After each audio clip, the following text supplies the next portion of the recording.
Republican Governor Bill Lee of the state of Tennessee has decided to call a special gun control legislative session among the House and the senators down there in Tennessee to talk about gun control. But what's really odd, of course, is we still don't have the manifesto of the Nashville shooter who supposedly is the cause of the legislative session. But to make matters even worse, it sounds like Governor Lee is interested in adopting so-called gun confiscation orders, sometimes euphemistically referred to as red flag laws. These are terrible ideas, 1,000% terrible ideas if you support the Constitution and the Second Amendment, and it violates like no fewer than 4 different constitutional rights, and it's simply bad public policy for a whole host of reasons we're going to get to in 1 second. Stay tuned.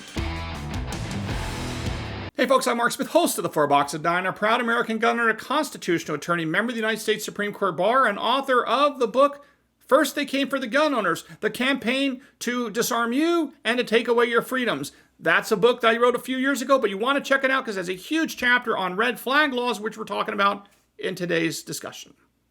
All right, folks. Republican Governor Bill Lee has decided to call a special session to talk about the issues associated with the Nashville shooting. Now, here's the first thing before I get into the problems with the proposed red flag laws, of which there are many. The weirdest thing here, as I've talked about on this channel before, is the manifesto and the materials put together explaining why she was doing what she was doing, the Nashville shooter, that is. The manifesto and all the materials written by the shooter in the Nashville school have been kept confidential. They're been classified, whatever it is, they're not turned over to the public. And this is terrible. So here you have Governor Bill Lee, a Republican, supposedly, wants to have a debate in Tennessee about gun control laws and how to stop the next mass shooting by a psychopath like the Nashville shooter. But the critical information about the Nashville shooter, the motives, the strategies, the planning, whatever it is, are hidden, have been hidden from the legislators in Tennessee and from the public. So here you have a Republican Governor, Bill Lee, for crying out loud, wants to talk about something but keep us from having the facts we need to even decide what's good, bad, or ugly, or what works and doesn't work. What is wrong with these people? I'm going to use the word naive. I could use a much stronger word to describe this, but I'm an optimistic, hopeful person by my nature, so I'm just going to say that Governor Lee is being naive here. But there better not be any discussions of gun control laws or anything about trying to address how do you stop the next Nashville shooter when you don't even provide to the public or to the legislatures down there the manifesto and details about what the Nashville shooter was thinking and doing and planning. Terrible public policy if you were to do anything other than, pause, get this information to the public, analyze it, and then consider whether or not changes should be made to public policy or the law in some way. But beyond that, I want to laser focus right now on these gun confiscation orders, these so-called red flag orders. These are terrible ideas. They violate the Constitution 6 ways to Sunday. Don't do it. Don't enact these things. Terrible idea. And the reason why I made reference tonight to my book, First They Came for the Gun Owners, is I had an extensive discussion several years ago about red flag laws and their dangers. And the purpose of the book, First They Came for the Gun Owners, was to lay out in extreme detail all the different ways that the anti-gunners are trying to take away our rights. If you haven't picked up a copy, you may want to check it out. It's a very good book, very detailed in terms of laying out what the enemy is doing. And if you understand what the enemy is doing, you're much better positioned to stop them from succeeding. All right. Now let's turn to these gun confiscation orders. To begin with, gun confiscation orders to red flag laws are simply unnecessary. Think about what they're trying to do here. They're trying to say that if someone is too dangerous to be out in public with a gun because he may hurt himself or he may hurt someone else, guess what? He's too dangerous to be out in public in the first place, right? If you're too dangerous to be outside with a gun, you're probably too dangerous to be outside at all. Now keep in mind that there has been a process in place in the law for literally decades that deals with people that are dangerous to themselves for suicidal reasons or dangerous to others. These are called civil commitment processes or involuntary civil commitment procedures, sometimes referred to as Baker Acts. These say that if someone is a danger to themselves or to someone else, a process can be put in place where someone, after a trial with lawyers paid for by the government, experts, including mental health experts paid for by the government as appropriate, only after all that, if there's a finding after a full-blown trial that someone is a danger to themselves or a danger to someone else, can they be involuntarily committed. Now remember, the U.S. Supreme Court says the right to keep and bear arms is a fundamental right. on par with the right to life and other fundamental rights, such as the right to liberty. So how can you have all these due process and other protections to lock someone up and put them away in the name of involuntary civil commitments, which is a fundamental right to be free, and this violates that, arguably, unless there's a reason to do it, and not treat the right to keep and bear arms as the same, on par, as a fundamental right? And again, we know that the anti-gunners are not interested in public policy or public safety, because if they were, they would want to use civil commitment processes that are in place in all 50 states, that have been in place for 50 years in all 50 states. But why don't the anti-gunners want to use these civil commitment processes? We know why. They don't care about keeping bad people off the streets or crazy people off the streets. They are only interested in going after the Second Amendment and the right to keep and bear arms in American gun owners, which is why these gun confiscation laws, euphemistically called red flag laws or extreme risk protection orders, these laws are designed to target one class of people in America and one class of people only: gun owners. If you do not own a gun, if you have no interest in exercising your right to keep and bear arms, guess what? Red flag laws, extreme risk protection orders, gun confiscation laws have no bearing on you because you don't have a gun. They're not going to take your gun away. So why did they create a separate court system designed just for gun owners? That's the first thing. These laws only apply to gun owners, as opposed to anyone that has a mental problem, which is what civil commitment laws are for. Because again, it's about the guns. They want to take the guns from Americans. They don't care if you're crazy on the street. They just don't want people to have guns, and they want to create taboo wherever they can. And never forget, the reason why the anti-gunners like red flag laws is because they get rid of all the different civil protections and due process protections. We're going to talk about that in great detail. That's why they don't want to go the civil commitment route, because it's a long, arduous, serious process that requires the government to do a lot of heavy lifting before they can put someone away, as well they should. But they don't want to have to go through these due process procedures. They don't want gun owners to have these same protections. They want gun owners to be forced into bankruptcy in order to defend their gun rights. And that is exactly who they target. People that cannot afford a $2,000 legal bill or anything like that out of the blue because their crazy neighbor, or an employee, or someone that had a political dispute at the PTA meeting, whatever it is, an ex-girlfriend, an ex-wife, whatever it is, okay? These people make a complaint and say they think you're dangerous to yourself and someone else. We know that this happens all the time. Among other things, just think about the whole process, what are known as swatting. Swatting, where people make phone calls, false phone calls to the police to have them show up at famous people's house saying that there's a crime going on or someone's been kidnapped, whatever it is. So swatting occurs all the time, and we know that people are falsely accused all the time. Most of people just have to roll over and say, I can't afford to fight to get my gun rights back. And unlike the civil commitment process, people have to pay for their own lawyers and their own mental health experts. And a lot of Americans simply can't afford that. So again, the process is the penalty. People can't afford this. They're going to lose their guns, not because they've done anything wrong, not because they've committed a crime, not because they're a danger to themselves or someone else, but because they can't afford to defend themselves. It is a regressive tax, and the anti-gunners know exactly this, and this is not a bug from their point of view. It is a feature of red flag laws. Now, I want to talk for just a couple minutes about how these red flag laws really work.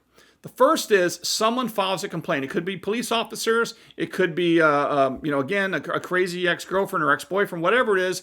They file a complaint. Often what happens is they go in front of a judge, and frankly, there's a lot of organizations out there that will help people fill these forms out, whether they're legit or not, whether they're real or not, it doesn't matter. They'll fill it out. They'll hear one side of the story, and they will be advocacy groups for people that they support. So you'll file a complaint. Someone will file a complaint against you with a judge. Often these are what are known as ex parte. Ex parte means that one side goes before the court and the other side's not there. So someone will go to the court and be like, look, I'm really scared. I don't want the person here. I want to take the guns first, and then we'll talk about it. And then what happens is a lot of these judges say, well, there's an argument here that there's a danger, and I don't want to take a chance. So they rubber stamp these things and say, yeah, I want this guy's guns taken away. And then what happens? So this order is entered that says, take away the gun. So then the police show up and knock at your door, knock, knock, knock, and say, hello, I'm a police officer. I have an order that you have no idea about that says I get to take your guns away. Now, aside from the fact that this can be potentially very dangerous because, the people in those homes may not know the police are real. They may actually think it's a swatting effort. They may think it's a scam. They may think it's criminals pretending to be police. Who knows what this is? Because, again, people that are not in the criminal justice system every day as career criminals, they're not used to the police showing up and serving warrants. They're like, what is the cops doing here? I have no idea why the cops are here. Who knows? It's a very dangerous situation because people don't even know why the police are showing up at their homes. Nevertheless, what happens, though, is the police say, and this is where it really becomes kind of dicey constitutionally. So the police knock on the door and they say, look, we have this order to take away your guns. Well, depending on the state and all sorts of things, the first is, well, I have a Fifth Amendment right not to talk to you. Because remember, the Fifth Amendment says that I'm not allowed to be, or I can exercise my right not to be compelled to testify against myself in a criminal case or others. I can be like, hey, I have no obligation to talk to you. I'm going to talk to a lawyer. So right off the start, you don't even, you may not even be saying, hey, whether I have guns or not, I'm not telling you if I have guns or not. So you have a potential Fifth Amendment problem, not to mention the Fifth Amendment problem of a deprivation of due process. You might also have a Fifth Amendment problem with or an issue saying, hey, I'm not even going to tell you if I have guns. Why do I need to tell you if I have guns? Why do I need to tell you where my guns are? I'm not going to say anything. My lawyer told me don't talk to you. I'm not talking to you. So right off the bat, there's a Fifth Amendment issue right there as the cop shows up the door with a ex parte order saying, we're going to take your guns. Then you have a Fourth Amendment question. Now, the Fourth Amendment says that the right of the people to be secure, you have the right of the people to be secure in their persons, houses, papers in effect against unreasonable searches and seizures. Also, no warrant shall issue but upon probable cause of a crime. Did you hear what I just said? Probable cause of a crime. Now, the whole notion of these red flag laws or gun confiscation orders are what? There's no crime involved, because if there's probable cause someone committed a crime, guess what? Sure, they can arrest you. They're going to show up with an arrest warrant and maybe a search warrant, right? But there's not going to be an arrest warrant here or a search warrant here with the red flag law because it's a civil process. It's not a criminal process. So again, you knock on my door and you show up and you say, I want to collect your guns. I'm like, well, first of all, I'm not talking to you. I have a Fifth Amendment right not to talk to you, so I'm not talking to you. Number one, I'm going to call my lawyer. And number two is, I'm not necessarily going to let you into my house. Now, it depends on what the court order is. You always have to comply with court orders. You got to be careful about this. I'm not giving you legal advice. But the reality is, it's like, wait a minute. Do you have a warrant, sir? Do you have a search warrant for my house? Yes or no? I want to know the answer. Yes or no? You don't? Do you have an arrest warrant? Yes or no? You don't? So you don't have an arrest warrant. You don't have a search warrant. Why are you doing? Why are you here? Well, hand me the paper. I'll think about it. Or I'll talk to my lawyer. But of course, in some of these states, they play extra aggressive games. Now, I've been told, I haven't researched this, but in places like Connecticut, if you have a gun license, whether it be a carry license or a gun owner ID card, whatever it is, I've been told that once there's a restraining order against you, for example, they immediately cancel those IDs. They immediately cancel your gun licenses, so you can't even have them or carry them in certain respects because of those licenses. Again, I'm not an expert in Connecticut law, but that's what I've been told. So you can see right off the start, you have issues involving the Second Amendment, which is a fundamental right. You have issues involving the Fourth Amendment, right against free unreasonable searches. You got Fifth Amendment rights. And of course, a lot of these, you also have potential First Amendment issues. There's a Supreme Court case I want to bring to your attention from 1969. Now, it's called Brandenburg versus Ohio. Now, the only thing you need to know about Brandenburg versus Ohio is the U.S. Supreme Court says that a state may not forbid speech advocating the use of force or unlawful conduct unless this advocacy is directed to inciting or producing imminent lawless action and is likely to incite this action or cause this action. The reason why this came up is that whether or not people have a right to advocate the violent overthrow of the federal government. And the answer is, generally speaking, you have a First Amendment right to do so as long as you're not in a position where you're actually causing people to engage and do that violence. That's called Brandenburg versus Ohio. I'll put a link to it. You can check it out from 1969. The reason why I bring this up is with the so-called red flag laws, a lot of what happens is people try to use your words in social media against you. But again, you have a First Amendment right in many respects under the Brandenburg precedent to talk about all sorts of things. You have a right to say stupid stuff. There's things you can't say, of course, but again, there's a lot of things you're allowed to say. So if people start using what you say against you arguably that's a First Amendment problem. Then you have a Second Amendment problem of taking away your right to keep and bear arms. Then you have a due process problem under the Fifth Amendment. Then you have, you're not going to, you don't have to incriminate yourself. That's another Fifth Amendment issue. Then you have Fourth Amendment issues where they show up and try to take your guns without a search warrant or an arrest warrant. So you have all these constitutional issues that have to be considered. Now, the good news is all these things have been resolved in the context of civil commitment, because you've had literally 50, 60 years in the civil commitment context to figure all these issues out, to make sure you're only civilly committing people after a proper process. But again, the anti-gunners don't want this. They want a shortcut to take away guns from gun owners, right? You could never get away with this in any other aspect of American life but guns. And you could only do that because, of course, you have naive Republican politicians that engage in this feel-good stuff, not knowing the facts, not understand that there already is a process, not understand the realities of the law in America today. Now, let me just continue on and talk about what really happens in the red flag context. So let's assume that you actually turn over your guns.